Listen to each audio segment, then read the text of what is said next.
Yo, what's going on, everybody? Welcome into another episode of Mets Daily on the Fan Arch Network. John Saponaro here with you today and every day to talk about our New York Mets. But of course, before we get started, a quick shout out goes to our friends over at Kalshi for sponsoring the video for a limited time. Use the code FANARCHBASEBALL on the Kalshi app to get $10 when you trade 10. And I should also mention, if you haven't already, subscribe to the channel. You want to make sure that you are up to date with everything New York Mets, especially over the next couple of days of the trading season. And as we come out of the trading season and we talk about the prospect rankings and where this team stacks up for 2027 and beyond. But right into it, the Mets do make a trade last night, and we'll get into that in the second segment. We talk about the Mets win first out of the gate, 4-2 over the Marlins, getting the series opener victory. And it was a really good game by the New York Mets. Benj was in the mix, which you love to see. Again, as a young player, doing what he's been doing over the last several months was fantastic.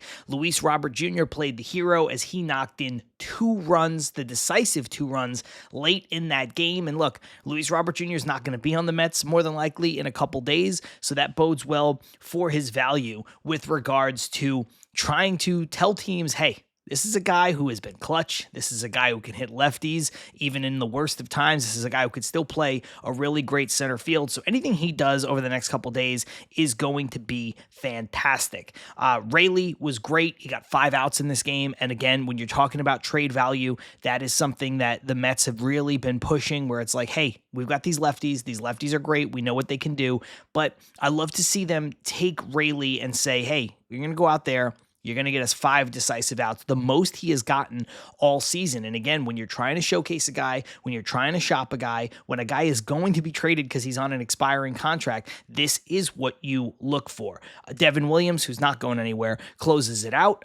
He threw a lot of pitches, but, he's a guy who has really been, I think, better than some of the numbers would dictate. And I know Mets fans don't want to hear that when you're looking at a closer with an ERA over 4, but the truth is the truth. I mean, this guy has had a couple blow-up outings when the team was going really badly, a couple big home runs that have really inflated that ERA. But when you look at his stats start to finish and you look at the under-the-hood numbers, Devin Williams has been good. And I want to take a moment to jump back to the Luis Robert Jr. at bat and what happened right before it late in the game. There was a really smart no-send of Bo Bichette with 2 outs as he was on second base, and Carson Benj flares a little base hit out into left field. The left fielder grabbed that ball quickly. There was debate in the booth between Gary, Keith, and Ron as to whether or not with 2 outs you just have to send that player. But Bo Bichette would have been out by, 20 feet, 30 feet. The left fielder was playing shallow. The left fielder got to that ball so quickly. The left fielder was able to charge that ball full head of steam and make a strong throw to the plate.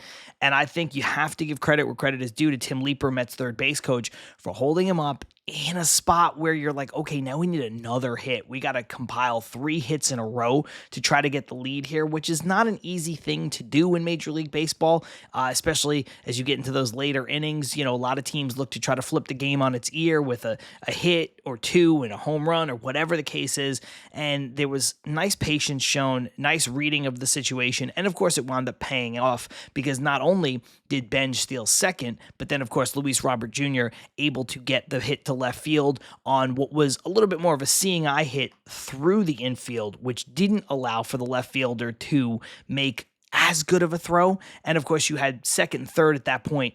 Bichette is going to score easily. And then you're talking about Carson Benj, one of, if not the fastest players on the Mets, who with 2 outs, getting a big jump, is going to come around and score. So I thought it was a really good no-send in front of Luis Robert Jr. because I'm near 100% sure that Bo Bichette would have been thrown out at the plate, and that would have ended the inning right then and there. So really, really good effort all around. And we can't talk about this game without talking about Nolan McLean, who again was very good. 6 1/3 innings pitched, 6 hits, 2 runs, 2 walks, 6 Ks. And on the season, he's got that 3.29 ERA. At one point when he was at his worst, that ERA really ballooned up. But if you look at where he's been now, this has been a really, really, really good, what is a true rookie campaign for Nolan McLean. So, and I love the fact that, yeah, he gave up the 2 home runs, but they were just 2 solo home runs. So really limiting the damage there. And I love the fact that Andy Green has been challenging these young pitchers now in a season that has become all about development.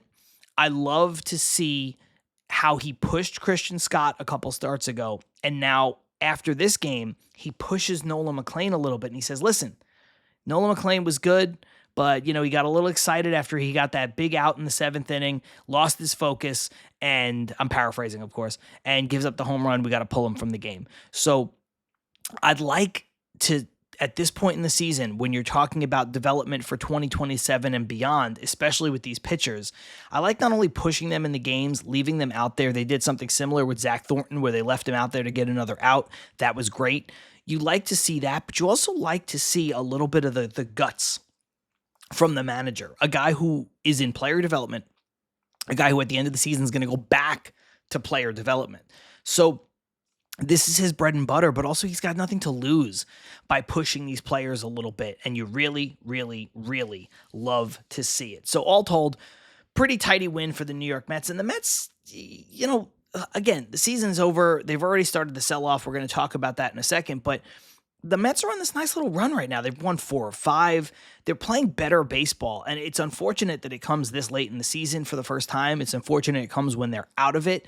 But again, this is something that I've been championing for weeks. I want to see the Mets go on a nice little run. I want to see the players who are going to be here in 2027, whether they're young players or veterans, I want to see them contribute because I'd like to see this team succeed in 2027. And I don't think they're that far off. All told, I think there's a lot of talent on this roster. There's going to be work to do, but there's talent. So I want to see them continue this nice little run, which, like I said, at this point is 4 out of 5 games where they've walked away with a win. And the one game that they didn't was a 1-0 shutout to Chris Sale, who, if Jacob Mizrachi didn't exist, would probably be your Cy Young winner at 37 years old. So you know what? All in all, a very good week of games so far for the New York Mets. But of course, we have to talk about the big news that dropped last night that actually delayed the recording of this podcast because I was going to do it last night and then I wanted to wait and see what the return was and find out about as much about this trade as I possibly could. The Mets sell-off officially begins as AJ Minter, after last night's game, is sent to the Minnesota Twins for 2 prospects. Now, I don't know a ton about the Minnesota Twins farm system. I'll be the first to admit that. So the information I have here is well sourced from Will Salmon. It's well sourced from Pat Ragazzo. It's well sourced from folks who cover the New York Mets and are going to be able to dig up this information quicker than I can. So when you look at this, Minter gets traded again for 2 prospects in the Minnesota Twins farm system. Their number 29 prospect and their number 21 prospect. And Pat Ragazzo put out an article this morning where a rival executive said, quote, "The Mets crushed that deal." And when you get 2 prospects, now look, a lot of top 100 guys don't get moved at the deadline. I think some will this season. To the Mets, maybe. For Tarek Skubal, definitely. But a lot of top 100 guys don't get moved at this portion of the season because teams tend to know what they have. And unless they're really desperate and they really think they can win and this is the piece that puts them over the top, they're a little bit more cautious to make a move like that this time of year. So for you to get 2 prospects in a team's top 30 for a rental relief pitcher who's 32 years old, I mean, I'm going to call that pretty good value. I am. You're getting a 2-for-1 swap. 2 young players with a ton of control with a guy who you were going to trade anyway. And that's what this comes down to. Again, Minnesota is at 500. They're, I think, a game back right now of the final wild card spot. Their bullpen has been largely atrocious. I think their bullpen ERA is about 4.5. So when you start to look at this, you understand why Minnesota was clamoring to do this, why they need a guy like Minter near the back end of their bullpen to help solidify things. But again, when you look at it from the Mets perspective, to get 2 prospects, and we'll talk about the prospects here in a second, as in depth as I can go. When you talk about getting 2 prospects for a guy who's 32, who you were going to trade definitely, who's not going to be on your team in 2027, I like that value there. First guy they get, the number 29 prospect in the system. He's in A-ball. He's a little banged up right now. 6th rounder in 2025. He's sporting a 263, 423, 316 slash line with a 748 OPS, and his name is Bruin Agbayani. Now, if you're a Mets fan who's my age or a bit older, you remember the name Agbayani, of course. Benny Agbayani of the late 90s, early 2000s Mets, a little bit of a cult hero, a folk hero, if you will, amongst Mets fans, especially Mets fans of my age. I think if you're an elder millennial in your late 30s, early 40s, you really have a soft spot for Benny Agbayani. And of course, this is his son. So a real full circle moment for the Agbayani family. He's a middle infielder right now. Scouts are calling him a professional hitter, guy who makes contact. And again, the slash line is 263, 423, 316 with a 748 OPS. And again, he's doing that in low A. He's a guy, just an A ball. He's a guy who's banged up right now. But, a recent addition to the Minnesota Twins farm system and now the New York Mets, as he was drafted in the 6th round last season. The other guy that they pick up is the more intriguing guy to me because I think this guy offers something. Now, the Mets don't have a lot of middle infield prospects at the high levels of the minors. So when you look at a guy like Agbayani, you say, okay, well, he slots in there. But again, he's not at the high level of the minors. So this next part of the deal is the one that's a bit more intriguing to me. And that's, I want to say his name is Billy Amick. I might be saying that wrong. It might be Amick, but it's Billy Amick. He's the number 21 prospect in the Minnesota Twins farm system. He's currently in Double-A. He's a 2nd round pick in 2024, so he's been moving up the system. But here's the thing that stands out about Billy Amick, and it's 23 home runs, 72 RBIs with an 820 OPS this season. Those are some pretty gaudy power numbers for a Mets farm system that right now really lacks power. Right now you've got Ryan Clifford and everybody else. The Mets don't have a lot of people in the minors that have shown projectable, true slug, true power. And those 23 home runs, I've got them circled on my notes for this show. You know why? 23 home runs is the most in the Mets minor leagues. So this guy joins the Mets farm system and immediately becomes the Mets minors leading home run hitter with 1 home run better than the aforementioned Ryan Clifford. So again, when you're talking about value, when you're talking about what the Mets were able to do for a guy who is 32, a guy who they were going to trade, and a guy who's not likely going to be on their team in 2027. And hell, because of the expiring contract, the Mets wanted to bring A.J. Minter back in 2027. They could. So this was a great way, in my opinion, to maximize value, if for nothing else, getting 2 young players for the price of 1 guy who was not going to help you this season at all. Speaking of season, baseball season is here, and now you can trade every game on Kalshi, and you know what I do? I sit down to record this show, but before I do that, I pop on over to the Kalshi app and I see where you can find some value. And what I like today is the Mets and the Marlins to be over 8.5 runs combined in tonight's game. Why do I like that? Well, right now the pitching matchup is Jansen Junk versus Freddie Peralta. Jansen Junk sporting a 4.89 ERA and Freddie Peralta sporting a somehow worse ERA of 4.99. So these are 2 starting pitchers who have the opportunity, or I should say have shown the propensity to blow up in starts, to give up a lot of runs. So when I look at over 8.5 and I'm watching 2 starting pitchers or projected starting pitchers, and we'll get into that in a second, who are sitting with ERAs just under 5 apiece, I like the odds to go over 8.5 runs on the game. That means $100 will get you $197. And there's one caveat that we'll talk about in the final segment today, but I want to mention it here as well. Will Freddie Peralta even pitch in this game? He might. He might not, because of the trade deadline looming, because the value might be locked in, because the Mets might want to keep him safe and comfortable and secure and healthy. I don't know. I think odds are he is going to go in this game, but if he doesn't go in this game and the Mets go with a bit of a quasi bullpen game, then I think that 8.5 runs on the over looks even better. Either way, on Kalshi, you're trading against peers in a live market, meaning there is no house, and as the probability changes, you can buy into and out of your position. You already know, but for a limited time, use the code FANARCHBASEBALL on the Kalshi app to get $10 when you trade 10. Kalshi, trade on anything. Must be 18 and over. Restrictions and eligibility requirements apply. Event contract trading involves risks and may not be suitable for all investors. Prices, values, and available markets may differ from those mentioned. For more information, see kalshi.com/restrictions. regulatory.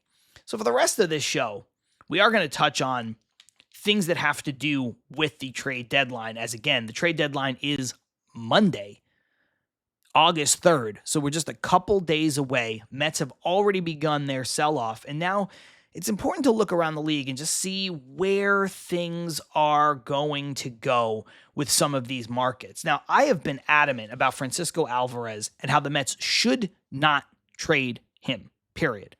I don't think that you should trade a 24-year-old catcher with power. Now, the flip side of that is anybody who's against me on this is going to say Alvarez gets hurt all the time, Alvarez has regressed as a catcher, and Alvarez has not progressed as a hitter. And those are fair criticisms of Francisco Alvarez.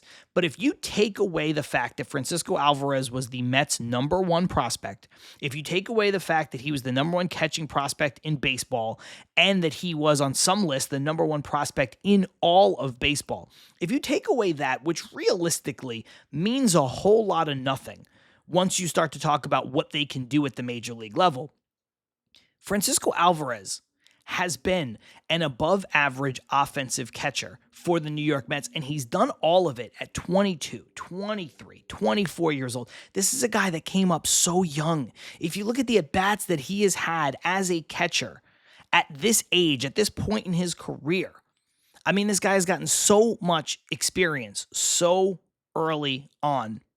So there's still room to grow for Francisco Alvarez. Now, again, the flip side is going to be, well, what has he actually done? And catching around the league is depressed. Catching around the league is not great. So yeah, he might be one of the better offensive catchers in the league, but what does that mean really when you look at what he has been capable of doing, or rather what he's capable of doing when lined up against what other catchers are doing around the league? In other words, if he's good, is it because he's truly good offensively, or is it because some of the other catchers are just so poor offensively that his numbers stand out?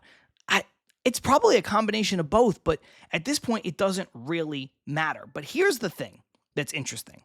The catching market right now for teams that are buying is booming. So far, we saw two minor deals for catchers where Logan O'Hoppe and Jake Rogers were both traded already. Now, again, Alvarez is a better player than both of these guys. O'Hoppe is a terrible defensive catcher. He's already been traded for and demoted to AAA because he's in the midst of a bad season. Rogers was DFA'd, so he was going to get dealt probably anyway. But it just goes to show you that teams around the league are looking for catching help. A lot of catching injuries, and again, a lot of catching just being down across Major League Baseball. Just not a lot of good catchers to hang your hat on, and that's before the injuries occurred. So I still am not in favor of trading Francisco Alvarez. However, there is an instance where a team can make you a deal that you can't say no to. There is the chance that there is a Godfather offer on the table for Francisco Alvarez. And if that's the case, you have to listen. I don't want to do it, but you have to listen. Because this might be a time to maximize on somebody who, and I hate talking out of both sides of my mouth here because I don't like trading young catchers with power, but this might be the time to maximize your opportunity to cash in on a guy who may never be quite as good as we thought. And the one reason why I think this becomes possible is a prospect in Double-A for the Tampa Bay Rays named Caden Bodine. Caden Bodine was traded to the Rays in the Shane Baz deal. And he's a switch-hitting 22-year-old catcher coming out of college who right now, across three levels of the minors, is hitting .346, .414 with a .507 slug and a .921 OPS. He's done that from low A to high A to double A, which is the level he's at now. Those are some gaudy numbers, and he is an athlete. Like I said, he's a switch hitter. Scouts rave about his ability to hit from both sides of the plate, and they rave about his defense, his soft hands, his framing ability, all of that stuff. If you could ever, now, Francisco Alvarez alone is probably not going to get you this catching prospect. Although maybe he could. I don't know. But he probably won't. But the fact of the matter is, the Rays need starting pitching, and the Mets have starting pitching. Now, could you use Clay Holmes to get you Caden Bodine?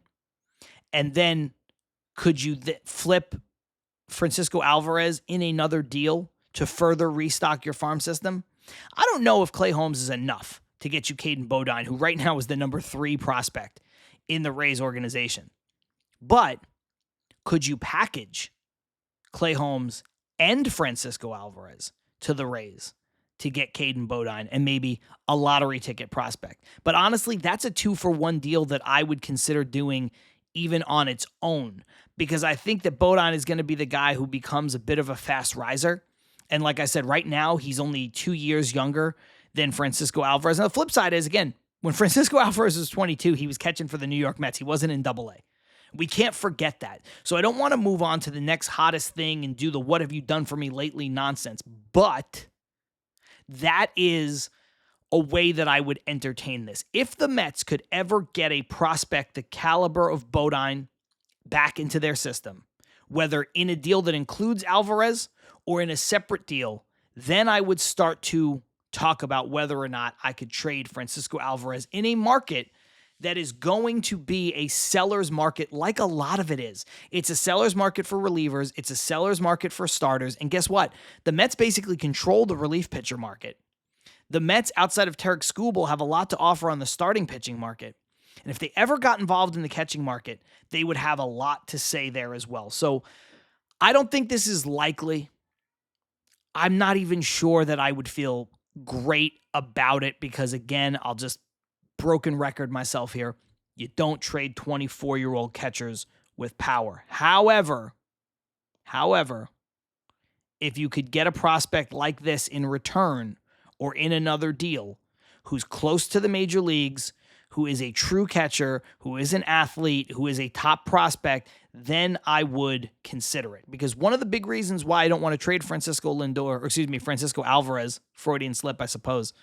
One of the reasons why I don't want to trade Alvarez is not just because of his independent value as a 24-year-old catcher with power, but it's also because the Mets don't really have a lot behind him. If you trade Francisco Alvarez, you're looking at a catching tandem right now, today, of Luis Torrens and Hayden Senger. That's awful, guys. That's awful. Now, if you get a guy like Bodine back, all of a sudden you could say, okay, he's probably going to be up at some point in 2027. We can ride it out with Hayden Senger and Luis Torrens for the rest of 2026. If we have to get a better second catcher to start the season and be a stopgap in 2027 because Hayden Senger's awful, we can do that. And we can go with a defensive first tandem of Torrens and somebody else. Easy to get a backup catcher in Major League Baseball. And then you kind of just move forward and you wait out Caden Bodine. But again, I don't know how likely this is, but this is the only way I would entertain it in what would be, again, a seller's market where the Mets might want to take advantage of Francisco Alvarez and the value that he has. The last thing we'll talk about today, and I guess the last thing we'll talk about for the week, because the next time we talk, it'll be just a few hours before the MLB trade deadline. Now, I will say this. If a big trade comes down on Saturday or Sunday, I will do my best, or later today even, on Friday, I will do my best to jump on and do what maybe would be even an abridged show. 10 minutes, 15 minutes on just the singular topic. I will try. But I've got a busy schedule today. I've got a busy schedule this weekend. It's my girlfriend's birthday weekend. So we've got a lot of stuff going on. I've got a bunch of softball games. So I don't know if I can get to do that. But if a big trade drops, especially an unexpectedly big trade, if the Mets trade Luke Weaver and they get back a top 100 prospect, if the Mets trade Clay Holmes and they get back a top 100 prospect, if the Mets trade Francisco Alvarez and they get back Caden Bodine or whatever, probably hop back on and talk about it. I'll try my best. But with the trade deadline just a couple days away, and there are no planned shows between now and then, let's put it that way, for me on Mets Daily, there's an interesting situation brewing with the Mets. Freddie Peralta, like we talked about during the Kalshi spot, is scheduled to pitch today against the Marlins. Clay Holmes is scheduled to pitch potentially on Sunday against the Marlins. Will either of those starters pitch as scheduled? I think yes and no. I think Freddie Peralta is going to pitch tonight. Some people might disagree. They might say the Mets need to protect him a little bit. The Mets need to make sure their investment is safe. I think Freddie Peralta is going to pitch because I think Freddie Peralta's value is not locked in. I think Freddie Peralta was a drop better in his last start than he had been. And I think if Freddie Peralta comes out here and does a really good job against the Marlins, I think you're looking at a situation where maybe his value bumps up just a drop. So I think the Mets are still in showcase mode with Freddie Peralta. The other part of it is I'm recording this at just before 7 a.m. on the West Coast. The game starts soon, right? For all intents and purposes. The game starts a few hours from now, right? More than a few, but you know what I'm saying. I think we would have heard about Freddie Peralta being bumped out of this start. And if not, we're going to hear about it shortly after this show goes live in a bit. So I think it's very likely that Freddie Peralta pitches today. Clay Holmes on Sunday, I think is not only unlikely, I think it's wild if the Mets pitch Clay Holmes. Because I think Clay Holmes' value right now is sort of the opposite of Freddie Peralta. Teams saw him pitch in a rehab start. There was tons of scouts out there. I think 7 teams scouted Clay Holmes in his rehab outing. So they wanted to see if his leg was healthy. They wanted to see if he could pitch and where his pitches were at, where his arm strength was, where his buildup was. Reports around the Mets is that he's probably got about 75 pitches to give right now, which is pretty good, and he'll continue to build back up after he's traded. But his value is kind of where it's at. And I think if you were to throw Clay Holmes, and for some reason he doesn't have a good start, and I don't see that being likely, but if that were to happen, I think his value might take a little bit of a hit. Whereas if Clay Holmes comes out, Clay Holmes was pitching like an ace before he got hurt in what was a freak injury. If Clay Holmes comes out and doesn't pitch well, or does pitch well, I should say, if he comes out and pitches well, I don't know if that helps his value at all because people are pretty set in their minds that Clay Holmes is a good pitcher and he's having a good year despite the injury. So I think with Holmes, you have nothing to do but potentially hurt his value. And if he ever came up as unhealthy in any way, shape, or form, you really look like an idiot because you've now tanked your best asset at the trade deadline 1 day before the trade deadline. Now, you could say that same thing about health with Freddie Peralta and tonight, but I do think that there's an opportunity for maybe his value to get a bit better, and I don't think you're necessarily going to hurt Freddie Peralta's value if he comes out and he's bad, because he's been bad. He's got a 4.99 ERA. At points this season, it was over 5. So I don't think you're going to hurt his value. I think his value can only get better, and I think Holmes' value can only get worse. When you talk about the health of each player, I think that's where you have to have a heart-to-heart with yourself. But I think the Mets will pitch Freddie Peralta tonight as scheduled on Friday, and I think there'll be either a bullpen game or if someone is ready to be called up and they're on their turn or near their turn on Sunday, you're not going to see Clay Holmes. I think we've seen the last of Clay Holmes in a Mets uniform in 2026. Now, whether or not they try to re-sign him in 2027, that remains to be seen, but they will be trading Clay Holmes. There will be no extension, and I don't think we're going to see him again in a Mets uniform pitching in 2026. That's going to do it for this episode of Mets Daily. If you haven't subscribed to the channel, we're sitting at just over 4,000 subscribers. We'd love to get to 5,000 before the end of the season, and we would love for you to be a part of the community as it continues to grow. Until next time, I'm John Saponaro. See you tomorrow.